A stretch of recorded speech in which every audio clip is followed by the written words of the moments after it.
ذکر ہے اور اس کا ذکر وقتاً پھر وقتاً ہمیں کرتے رہنا چاہیے، لیکن افسوس کا مقام یہ ہے کہ اس کا ذکر بےحد کم ہوتا ہے۔ تو ملاحظہ فرمائیے مرزا غالب کے اس کلام کو۔ مرزا صاحب کہتے ہیں یہ اجتہاد عجب ہے کہ ایک دشمن دین، توجہ چاہوں گا پوری، یہ اجتہاد عجب ہے کہ ایک دشمن دی علی سے آ کے لڑیں اور خطا کہیں اس کو۔ میں نے جو کہا یہ کوئی ہلکا جملہ نہیں ہے، یہ اجتہاد عجب ہے، اور مرزا غالب کہہ رہے ہیں، عموماً اس کو پذیرائی نہیں ملتی ہے۔ یہ اجتہاد عجب ہے کہ ایک دشمن دین علی سے آ کے لڑے اور خطا کہیں اس کو۔ علی کے بعد حسن، حسن کے بعد حسین، توجہ، علی کے بعد حسن اور حسن کے بعد حسین، کرے جو ان سے برائی بھلا کہیں اس کو، کرے جو ان سے برائی بھلا کہے اس کو۔ اب یہاں پر مرزا غالب آ کے قلم توڑ دیتے ہیں ان دو لائنوں میں اور بات کو ختم کر دیتے ہیں، لیکن جو سمجھے گا وہ سمجھے گا۔ مرزا غالب کہتے ہیں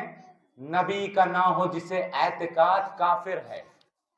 نبی کا نہ ہو جسے اعتقاد کافر ہے، رکھے امام سے جو بغض کیا کہیں اس کو، رکھے امام سے جو بغض کیا کہیں اس کو۔ عزیزان محترم، اب میں تھوڑا سا گفتگو کو آگے بڑھاتے ہوئے ایک شعر میں نے سنا ابھی حال فی الحال میں، میرے دوست نے سنایا، اور وہ شعر کچھ اس طریقے کا ہے، آپ کو بھی مل جائے دین کا علم لیکن، آپ کو بھی مل جائے دین کا علم لیکن، آپ کا بھروسہ کیا آپ بھاگ جاتے ہیں، آپ کا بھروسہ کیا آپ بھاگ جاتے ہیں۔ اور جب میں نے یہ شعر سنا تو اس کے بعد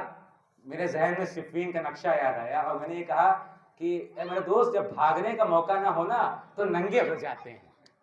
جب بھاگنے کا موقع نہ ہو تو ننگے ہو جاتے ہیں۔ اور ننگے ہونے سے پھر جناب عباس یاد آتے ہیں کہ انہوں نے 18 سال کی عمر میں اس طریقے کی جنگ کی کہ مخالفین کو ان سے بچنے کے لیے ننگا ہونا پڑا۔ اور جب جناب عباس کا ذکر ہو اور ان کی شجاعت کا، ان کی فضیلت کا ذکر نہ ہو تو یقیناً یہ ان کا حق ادا نہیں ہوگا۔ تو اس کی وجہ سے میں میر انیس کا سہارا لینا چاہوں گا، کیونکہ میری اتنی اوقات نہیں ہے کہ میں جناب عباس کی شجاعت کو ڈسکرائب کر سکوں۔ تو عزیزان محترم، یہ کلام ملاحظہ کریے میر انیس کا، اور پوری توجہ کے ساتھ، کیونکہ بہت شدید اردو استعمال ہوئی ہے، میں کوشش کروں گا آسان لفظوں میں سمجھا سکوں۔ میر انیس کہتے ہیں ہوشیار رہو نہر سے مورچے والو، ہوشیار رہو نہر سے مورچے والو، چلوں میں تیر قدر انداز ملا لو، چلوں میں تیر قدر انداز ملا لو، آمد ہے علمدار کی نیزوں کو سنبھالو، آمد ہے علمدار کی نیزوں کو سنبھالو، کھولو سپرے، کھولو سپرے تیگ نیاموں سے نکالو، تیگ ان کے پدر کی سر مرحب پہ چلی ہے، تیگ ان کے پدر کی سر مرحب پہ چلی ہے، عباس علی وارث شمشیر علی ہے، عباس علی وارث شمشیر علی ہے۔ اب دیکھیے میر انیس صاحب جو ہے نا، وہ ان کا کمال یہ ہے کہ وہ کربلا سناتے نہیں ہیں، کربلا بتاتے نہیں ہیں، بلکہ کربلا دکھاتے ہیں، یہ ان کا کمال ہے، یہ ان کا لہجہ، یہ ان کا لطف ہے۔ تو آگے وہ کہتے کیا ہیں؟ کہتے ہیں ملک عرش کے پائے کو سنبھالے، کہتے ہیں ملک عرش کے پائے کو سنبھالے، کہ دی کو خدا آج تباہی سے بچا لے، کہ دی کو خدا آج تباہی سے بچا لے۔ اب آگے میر انیس کیا کہتے ہیں؟ آنا تھا، آنا تھا کہ کچھ اور ہی لشکر کا ہوا رنگ، آنا تھا کہ کچھ اور ہی لشکر کا ہوا رنگ، سینوں میں جگر ہل گئے چہروں سے اڑا رنگ، سینوں میں جگر ہل گئے چہروں سے اڑا رنگ، سب سوچ رہے تھے دیکھیے اب ہوتا ہے کیا رنگ، سب سوچ رہے تھے دیکھیے اب ہوتا ہے کیا رنگ، بولا کوئی ہے آج لڑائی کا نیا رنگ، بولا کوئی ہے آج لڑائی کا نیا رنگ، لاکھوں ہیں مگر فتح سے دل سرد ہیں سب کے، لاکھوں ہیں مگر فتح سے دل سرد ہیں سب کے، بے جنگ کے اس خوف سے منہ جرد ہیں سب کے، بے جنگ کے اس خوف سے منہ جرد ہے سب کے۔ اب یہاں پر آپ کو بتانا ضروری ہے کہ جناب عباس شجاع تو ہیں ہی ہیں، ساتھ ہی اہل علم، نمازی اور عبادت گزار بھی ہیں۔ اور ان کی پیشانی پہ سجدے کا نشان اس قدر گہرا تھا کہ جب آپ مدینے کی گلیوں سے گزرتے تھے تو لوگ دور سے اندازہ لگا لیتے تھے کہ عباس آ رہے ہیں. اور جو ایک لفظ ہے ید بیضا، ید بیضا وہ ہے جس کو موسیٰ علیہ السلام کا ہاتھ جس سے نور نکلتا ہے. تو آگے ان لفظوں کا یوز کیا ہے میر انیس نے اپنے کلام میں، تو آپ کو آسانی ہو اس وجہ سے بتایا جا رہا ہے. اب آگے میر انیس کہتے کیا ہیں، وہ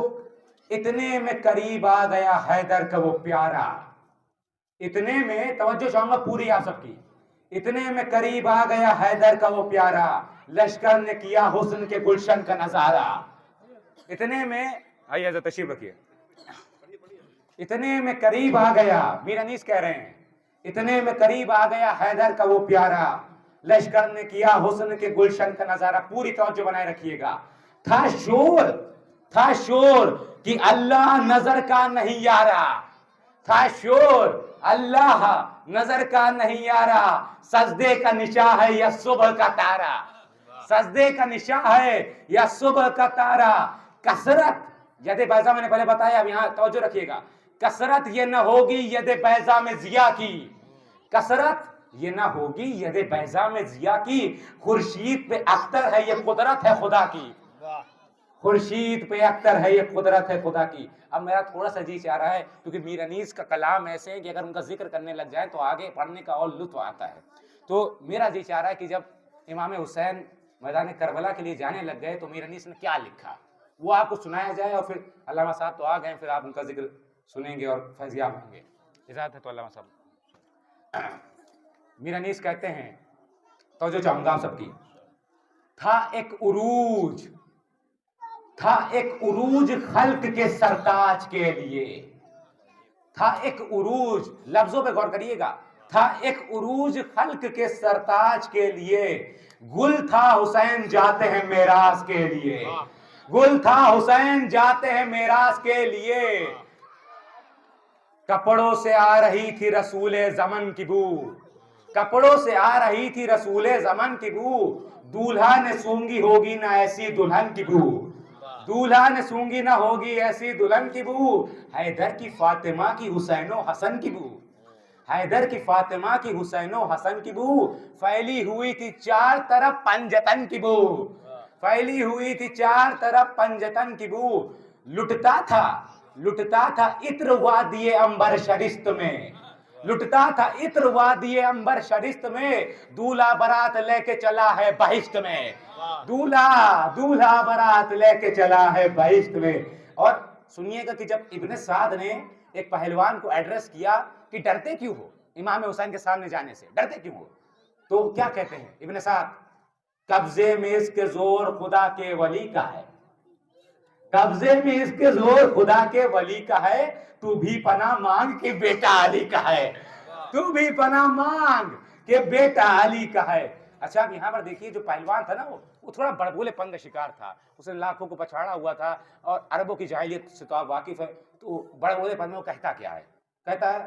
اور جب وہ بڑبولا پن، کوئی ضرورت نہیں آپ رکھے اس کو، جب وہ بڑبولا پن سنا دیتا ہے تو اس کے بعد امام حسین کیا کہتے ہیں یہ سنیے گا اور لہجے پہ غور کریے گا. مشہور ہے کہ ایک پہ بھاری ہے رنگ میں دو، مشہور ہے کہ ایک پہ بھاری ہے رنگ میں دو، روکے ہیں جس نے فوج کے ریلے ہم ہی ہیں وہ، ریلا نہیں ریلے.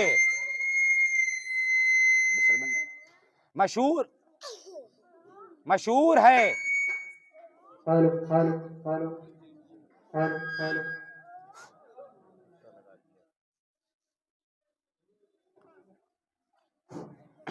جی کہتے ہیں مشہور ہے کہ ایک پہ بھاری ہے رن میں دو، روکے ہے جس نے فوج کے ریلے ہم ہی ہیں وہ، لڑتے لاکھ سے جو اکیلے ہم ہی ہیں وہ. اب یہاں پر دیکھیے امام نے کہہ تو دیا ہے، علامہ صاحب امام نے کہہ تو دیا ہے کہ اکیلے جو لاکھ سے لڑتے ہم ہی ہیں وہ، لیکن اب وہ مائنڈ سیٹ کیا ہے کہ جو اکیلے لاکھوں سے لڑ رہا ہے اس وارئر کا، اس سولجر کا مائنڈ سیٹ کیا ہے، اس کی ذہنیت کیا ہے، اس ذہنیت کو امام حسین بتاتے ہیں. امام کیا کہتے ہیں، سر کو نہ سر نہ جا کو ہم جا سمجھتے ہیں، سر کو نہ سر نہ جا کو ہم جا سمجھتے ہیں، ہاں حکم کردگار کو ایما سمجھتے ہیں، ہاں حکم کردگار کو ایما سمجھتے ہیں. مشکل ہزار ہو اسے آسا سمجھتے ہیں، مشکل ہزار ہو اسے آسا سمجھتے ہیں، ہم ایک اور لاکھ کو یکساں سمجھتے ہیں، ہم ایک اور لاکھ کو یکساں سمجھتے ہیں، اس مارکے میں کھینچ پڑے ہیں اسی طرح، اس مارکے میں کھینچ پڑے ہیں اسی طرح، بچے ہمارے تم سے لڑے ہیں اسی طرح، بچے ہمارے تم سے لڑے ہیں اسی طرح، لڑتا نکل کے ایک سے اگر ایک نامدار، توجہ چاہوں گا، لڑتا نکل کے ایک سے اگر ایک نامدار، برسوں بھی تم سے ختم نہ ہوتی یہ کاردار، برسوں بھی تم سے ختم نہ ہوتی یہ کاردار، نکلے ادھر سے ایک ادھر سے بڑے ہزار، نکلے ادھر سے ایک ادھر سے بڑے ہزار، نکلے ادھر سے ایک ادھر سے بڑے ہزار، اس پر بھی علماء کا گل اٹھتا تھا بار بار، اس پر بھی علماء کا گل اٹھتا تھا بار بار، بے دی کا ساتھ دے کر حمیت کو کھو دیا، بے دی کا ساتھ دے کر حمیت کو کھو دیا، تم نے تو نام آج عرب کا ڈبو دیا، ہم اپنی ضرورتوں کی گواہی اگر بلائیں، ہم اپنی ضرورتوں کی گواہی اگر بلائیں، قرآن لے کے عرش سے قدسی زمین پہ آئیں، قرآن لے کے عرش سے قدسی زمین پر آئیں۔ اور میر انیس یہاں پر تمام کرتے ہیں اپنے اس کلام کو، خود اپنے پر کٹے ہوئے روح الامی دکھائیں، خود اپنے پر کٹے ہوئے روح الامی دکھائیں، بزدل جو ہیں وہ شیروں کی نظروں میں کیا سمائیں۔ اب میں آپ سب سے اجازت چاہوں گا اور ایک ریکویسٹ کروں گا علامہ صاحب سے کہ وہ آپ ذکر اہل بیت کو فیضیاب کریں۔ علامہ صاحب